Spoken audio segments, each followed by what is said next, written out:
그들이 아침에 지나갈 때에 무화과 나무가 뿌리채 마른 것을 보고 베드로가 생각이 나서 여짜오되 라삐여 보소서 저주하신 무화과 나무가 말랐나이다.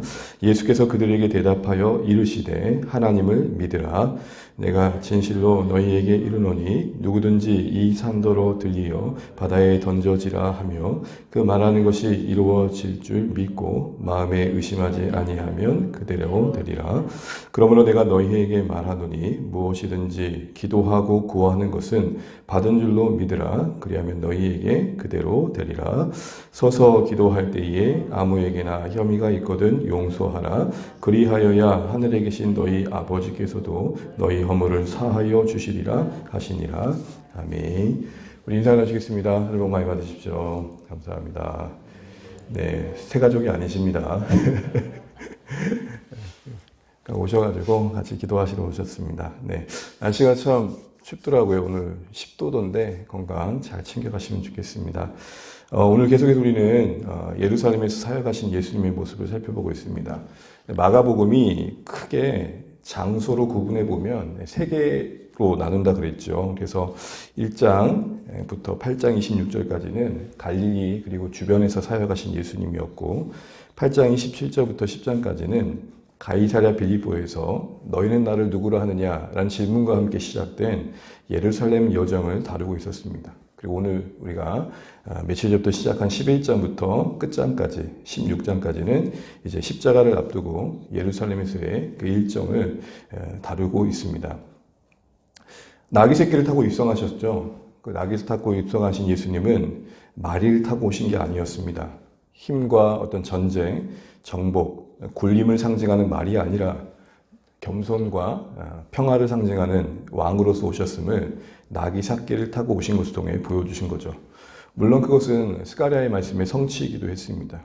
어쨌든 이 나귀 새끼를 타고 예루살렘 입성하심으로써 자신들의 기대에 부풀러서 이제 우리의 꿈은 실현에 뿌리 오셨다라는 기대 속에 한호했던 무리들의 잘못된 생각을 지적해 주셨던 겁니다.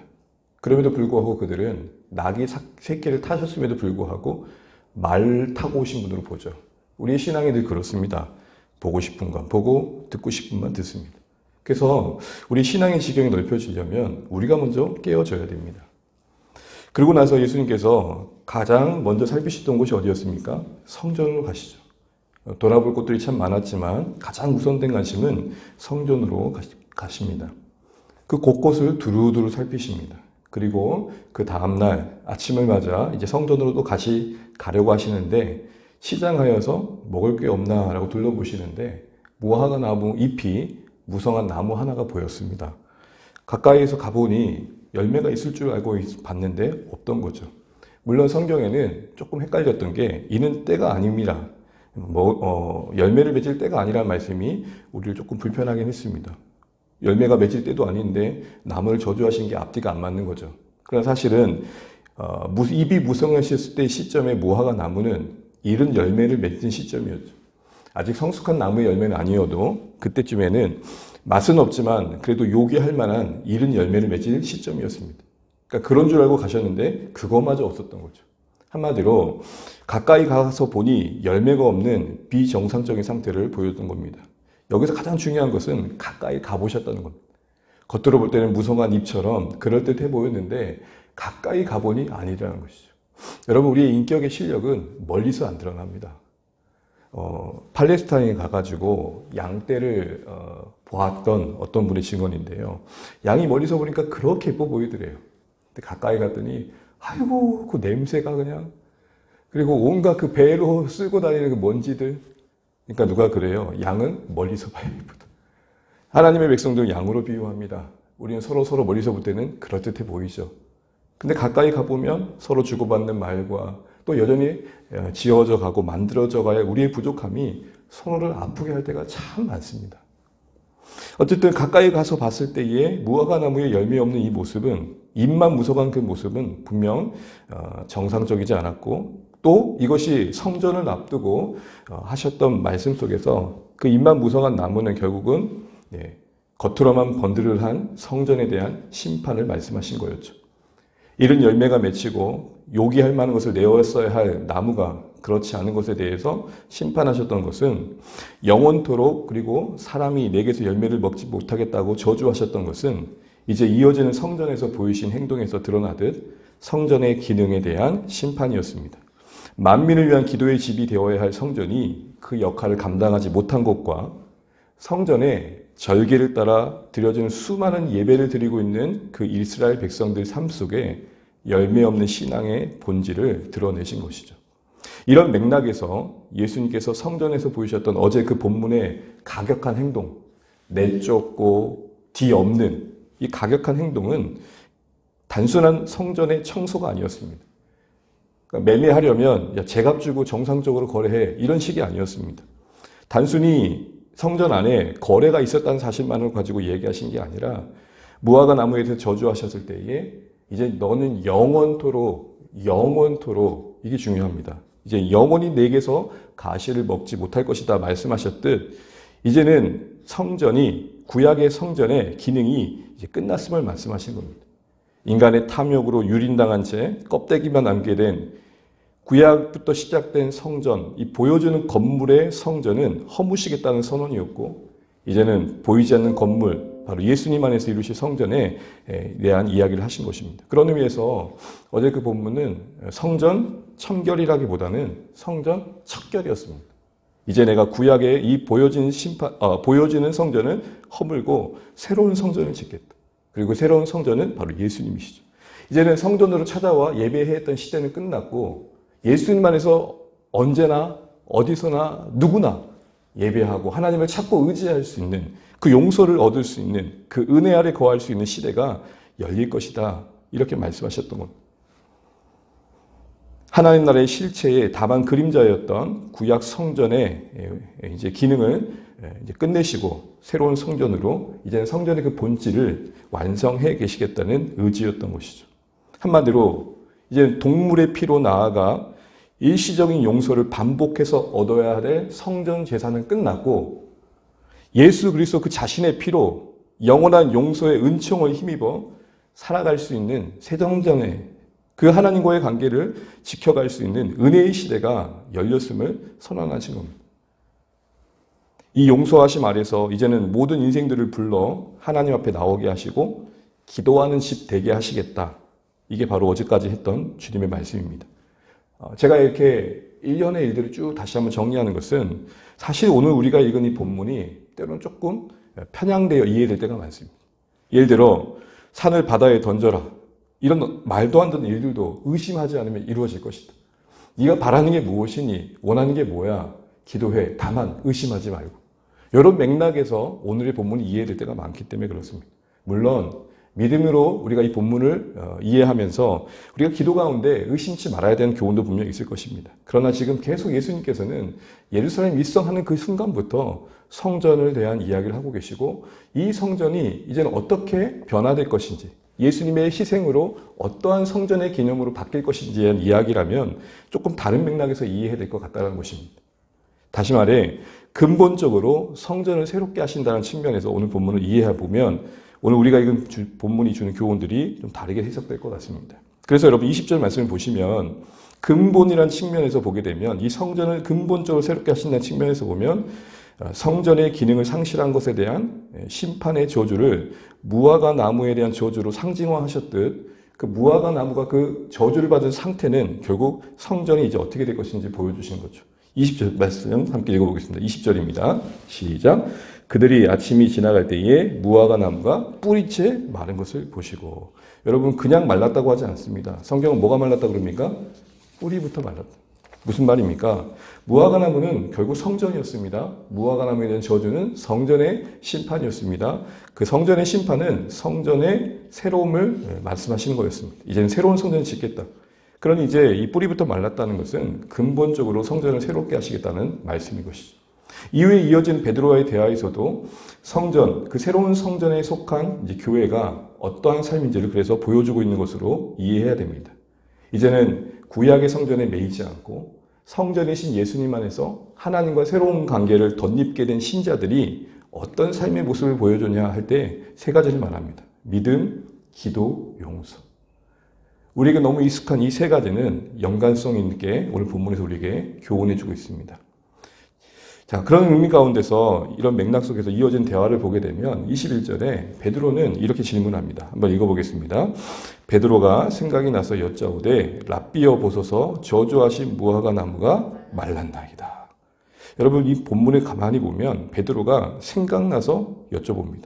생각이 났다는 것은 그때서야 아 맞아 예수님이 이렇게 말씀하셨지라는 거 아니겠습니까? 아침에 돼서야 떡하니 나무를 보니까 말랐고 아 맞아 예수님이 그렇게 말씀하셨었지 그렇게 된 겁니다. 무슨 말입니까? 애초부터 제자들은 무화과 나무가 저주받을 때에 에이 설마 말이겠어? 이렇게 생각했는데 그다음 앞씩 딱 보니까 설마 했던 그들이 실제가 된 겁니다. 이게 중요합니다. 설마 그렇게 되겠어? 설마 그렇게 되겠어? 여러분 이스라엘 백성들은 설마 성전이 무너질 거라 도저히 생각하지 않았습니다. 설마 성전이 무너진다고. 성전을 뒤엎고 내쫓았지만 그 성전을 허무시겠다는 것을 절대 상상도 못했던 겁니다. 설마 그렇게 말라 죽겠어? 라고 생각했던 것이죠. 애초에 예수님의 말씀을 흘러 들었음을 우리에게 보여줍니다. 설마 했겠지만 성전이 없어질 거라 생각했겠지만 이 일은 반드시 이루어질 것이라는 거죠. 그래서 여러분 22절에 이 베드로의 질문에 예수님은 동문서답과 같은 말씀을 하십니다. 22절 한번 읽어보겠습니다. 시작. 예수께서 그들에게 대답하여 이르시되 하나님을 믿으라. 저주하신 무화과 나무가 주님 말랐는데 뿌리채 말랐습니다. 라고 이야기를 하니 여러분 여기에 대한 답은 뭐겠습니까? 얘야 그러니까 내가 그렇게 진작 말하지 않았냐. 내가 뭐라고 했어? 왜 이렇게 호들갑이야? 내가 말하지 않았니? 이렇게 얘기할 수 있어야 되지 않겠습니까? 또한 열매도 없는 무성한 잎만 있는 나무는 쓸모없단다. 이렇게 해야 뭔가 이어지는 내용일 것 같은데 어떻게 보면 생뚱맞게 하나님을 믿으라고 하십니다. 도대체 어떤 하나님을 믿으라는 거고 도대체 무엇을 믿으라는 걸까요? 여기서 우리는 23절의 내용을 이해하게 됩니다. 우리 23절 말씀 읽어보겠습니다. 시작. 내가 진실로 너희에게 이르노니 누구든지 니산더러 들리어 바다에 던져지라 하며 그 말하는 것이 이루어진 줄 믿고 마음에 의심하지 아니하면 그대로 되리라. 아멘. 여러분 하나님을 믿으라 하면서 이어진 그 다음 내용이 우리가 무엇을 믿어야 하는지를 보여주고 있고 그리고 그 우리가 무엇을 믿어야 되는지 보여준 23절의 내용은 독립적으로 그거 하나만 따끌랑 가까워가지고 서두에 말씀드렸던 것처럼 바다에 산을 던지는 이 어마어마한 일들이 신전에 우리가 할 수 있는 능력이다. 이렇게 이해할 수 있는 여지가 사실은 맥락에서는 없습니다. 왜 그러냐면 여러분 바다에 던진다는 말씀은 심판을 말합니다. 마가복음 9장 42절에 마가복음 맥락에서 한번 이해해보죠. 너희가 작은 자를 실족해 하면 연자 맷돌을 매어 어디에 던진다고 그랬습니까? 바다에 던진다. 그 의미는 뭐죠? 심판입니다. 그럼 여기서 이 산은 뭘까요? 바로 성전이 있는 시온산을 말합니다. 성전이 있는 시온산 그 성전을 바다에 던진다는 것은 무화과 나무를 저주하신 것과 같은 말입니다. 무화과 나무를 저주하신 게 뭐였습니까? 열매 없는 잎만 무성한 수많은 제사는 드리고 있고 수많은 예배는 있지만 하나님을 기뻐하실 것이 전혀 만들어지고 있지 않은 성전에 대한 심판이었죠. 구약 성전으로 구약 성전의 예배로는 우리를 바꿀 수 없음을 말씀하시는 겁니다. 여러분 그렇게 예배를 드렸으면 좀 바뀌어야죠. 그렇게 기도하고 있으면 뭔가 좀 달라져야죠. 근데 그 성전의 신앙의 제사의 행위로는 너희가 바뀔 수 없다. 그것을 끝내시겠다는 겁니다. 무화과 나무를 저주하신 것은 바다에 산을 던지는 것과 같은 맥락에서 보면 오늘 이 산을 던지시는 행위는 바로 성전을 심판하시겠다는 행위인 것입니다. 그리고 말씀드린 것처럼 그 성전의 심판은 성전을 끝내시겠다는 것만이 아니라 새로운 성전을 짓겠다. 특별히 여러분 그렇게도 이해할 수 있는 구약의 맥락은 이 산이 움직이는 사건은 여러분 잘 아시는 겁니다. 이사야 40장 4절에 외치는 자 소리여 이르되 너희는 광야에서 여호와기를 예비하라. 사막에서 우리 하나님 대로를 평탄하게 하라. 골짜기마다 도도하지며 산마다 낮아지고. 여러분 동네 산도요 가만히 세월이 흐른다고 낮아지지 않습니다. 근데 그 어마어마한 산이 낮아진다는 말이 뭐였죠? 이제 메시아가 우리에게 하나님께 나아갈 새로운 길을 만드시겠다는 겁니다.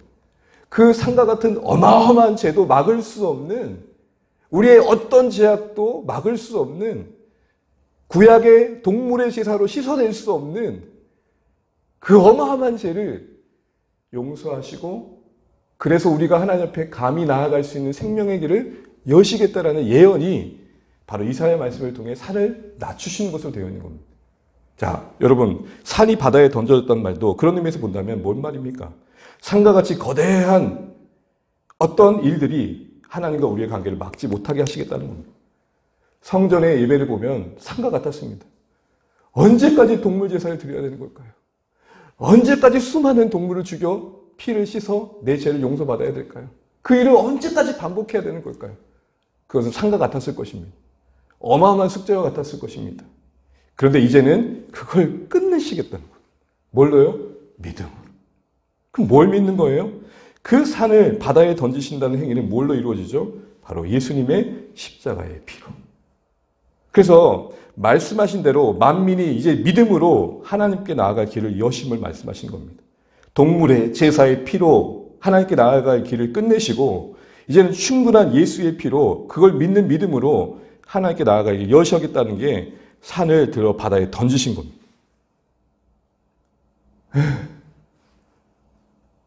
그래서 여러분 예수님이 십자가에서 다 이루신 다음에 뭐라고 말씀하셨습니까? 다 이루었다 하신 다음에 어떤 일이 일어났습니까? 휘장이, 성전의 거룩함을 상징하는 휘장이, 아무나 예배드릴 수 없다고 말하는 휘장이 어디서부터 어디로 찢어지죠? 위에서부터 아래로. 누가 찢으신 거예요? 하나님이. 그 하나님이 그 아들 예수 그리스도를 갈기가기 십자가에 찢어 흘리신 피로 이제는 만민이 진짜 기도할 수 있는 은혜의 길을 여셨음을 우리에게 보여주시는 겁니다. 그런데 그런 우리에게 하나님 말씀하십니다. 의심하지 말고 믿으면 그대로 되리라. 그대로 된단 말이 무슨 말일까요? 십자가의 은혜로 이제 동물의 제사의 피가 아니라 십자가에 흘리신 피로 충분함을 제발 믿어달라는 겁니다. 그런데도 우리는 의심하게 돼요. 왜요? 구약의 제사에 익숙하거든요. 평생 동물 제사로 하나님 앞에 용서를 확증받았던 인생들은 짐승을 바치지 않고도 용서받는 게 가능해? 쉽게 말하면 이런 겁니다. 맨입으로 구해도 될까? 우리 식으로 얘기해 볼까요? 이렇게 봉사 안 하고 맨날 이렇게 형봉도 제대로 안 하고 지지부지한 나의 삶과 같은데 문제가 있어 기도할 때 면목 없는데 정말 기도할 수 있을까? 방금까지도 누구하고 하고 싸우다 왔는데 내가 정말 기도할 수 있을까? 수없는 제약이 내 안에서 일어나는데 정말 기도할 수 있을까? 그래도 목욕이라도 하고 예배라도 한 10번 빠지지 않는 다음에 기도해야지.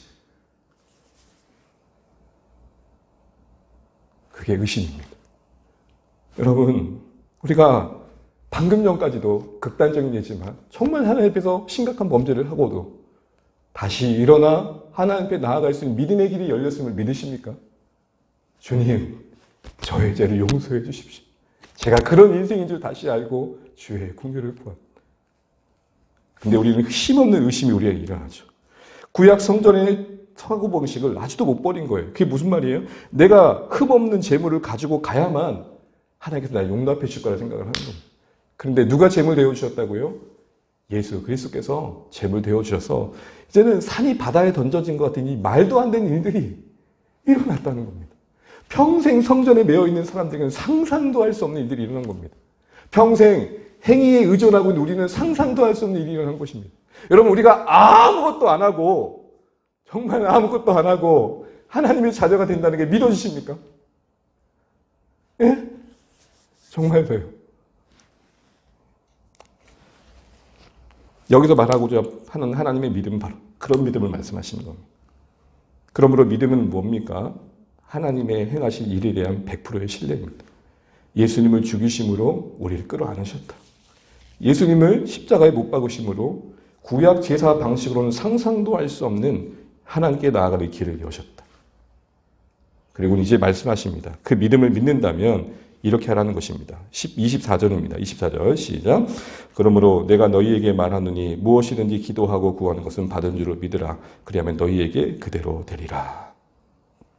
24절의 말씀은 그것만을 가지고 볼 게 아니라 그러면서 이것만 가지고 보면 네가 뭐든지 간에 의심만 하지 않으면 돼. 이렇게 생각할지 모르지만 맥락으로 보면 이런 것입니다.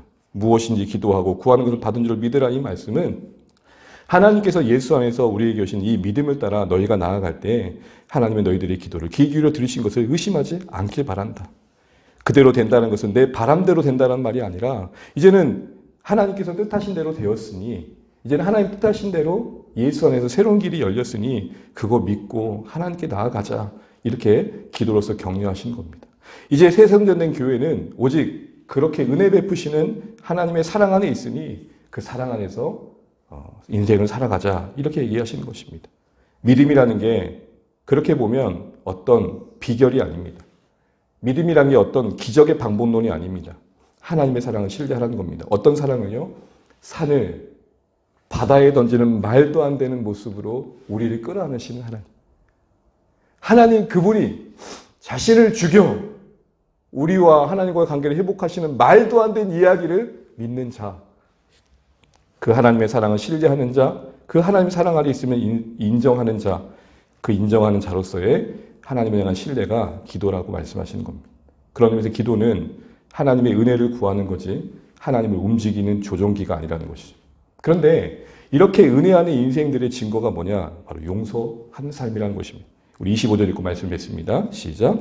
서서 기도할 때에 아무에게나 혐의가 있거든 용서하라. 그리하여 하늘에 계신 너희 아버지께서도 너희 허물을 사하여 주시리라 하니라. 무슨 말이죠? 그런 말도 안 되는 산을 바다에 던지는 그 하나님의 역사와 십자가에 자신을 내어주신 하나님 그 자신의 희생으로 열린 그 길을 믿는 신자들은 이제는 기도한다는 건 은혜를 덧입는 것이고 그 사랑을 힘입어 사는 것인데 그 은혜 아래 있음의 증거들이 관계 속에서는 용서로 나타나야 된다는 겁니다. 용납으로 나타나야 된다는 겁니다. 왜요? 우리는 은혜로 사는 자임이 보여 그것을 통해 증거되기 때문에 그렇습니다. 내가 하나님의 은혜를 구하면서 다른 사람에게 은혜 베풀기가 인색하다? 이것은 내가 은혜로 사는 자임이 보이는 게 아니라는 것입니다. 나도 급해서 하나님 앞에 무릎 꿇고 있다면 누군가의 급한 마음을 헤어주는 게 맞다라는 것이죠. 우리의 기도가 욕망의 도구가 아님이 용서로 증거된다는 것입니다. 정말 우리가 하나님의 자비하심에 의지하고 살고 있다면 그 자비가 우리에게 은혜로 주어졌으면 안다면 누군가에게 은혜를 베푸는 것으로 증거되어야 한다는 것입니다. 사랑하는 성도 여러분, 말씀을 이제 맺겠습니다. 오늘 사실 맥락은 기도하면 산을 바다에 던지는 어마어마한 일도 다 이루어진다는 게 아닙니다. 성전의 맥락에도 보면 성전이 무너지는 건 말도 안 되는 일입니다. 그런데 그 일이 이루어진다는 겁니다. 하나님의 아들이 우리 가운데 내려오신다? 상상도 못할 일입니다.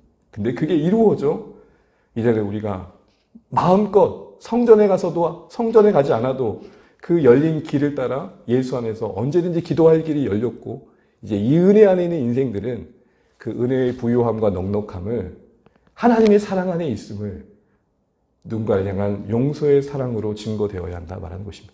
그런 의미에서 믿음과 기도와 용서는 예수님의 새 성전 되심 아래 거하는 신자들의 새로운 삶의 방식인 겁니다. 예전에는요, 흠없는 재물을 고르는 실력만 있으면 됩니다. 근데 이제는 우리가 흠없는 재물이 되어야 한다는 것입니다.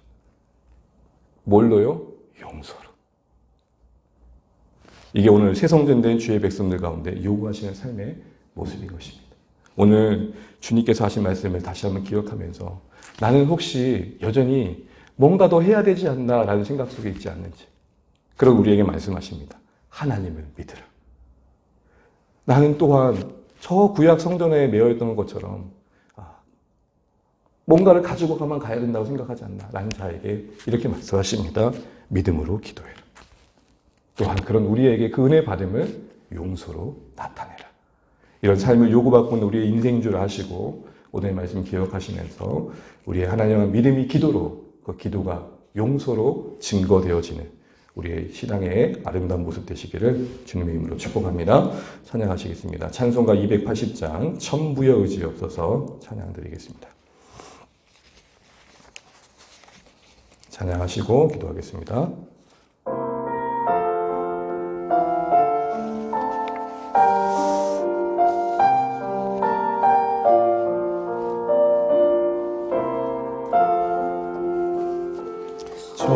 천부여 의지 없소서 손들고 옵니다. 주 나를 외며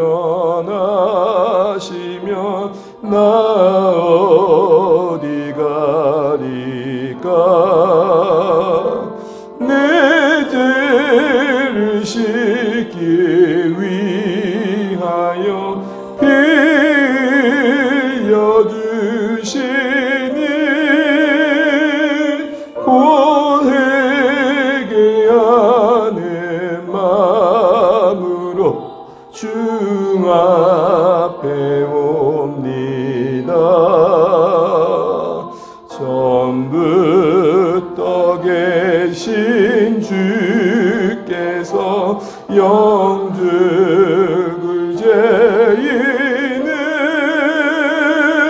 보혈로 구해 주시니 그 사랑 한없네. 내 죄를 씻기 위하여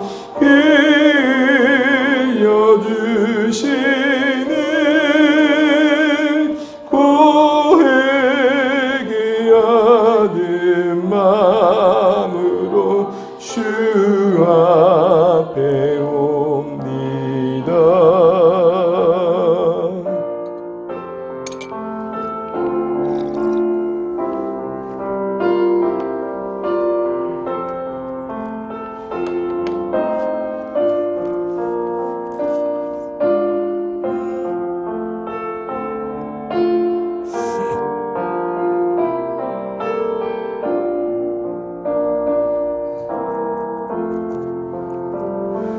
나 예수 의지함으로 큰 권능 받아서 주님께 구한 모든 것 늘 얻겠습니다. 내 죄를 씻기 위하여 빌려주시는 곧 회개하는 마음으로 주 앞에 옵니다.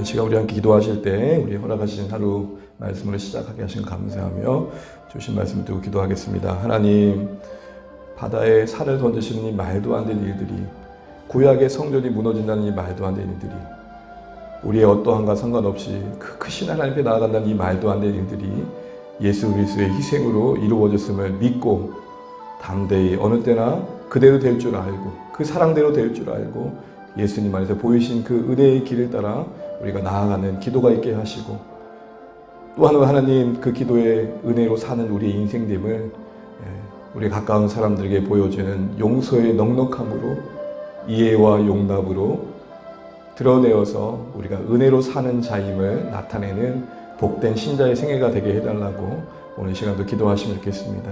주 안의 가족들을 위해 기도하실 때 하나님 걷게 하신 걸음걸음이 은혜임을 늘 기억하면서 앞으로도 말씀 안에 우리를 하나 되게 하신 걸음 속에 영혼을 섬길 수 있는 은혜 주시고 하나님 나라가 이루어갈 수 있는 복음의 진전이 이루어지게 해달라고 기도하시면 좋겠습니다.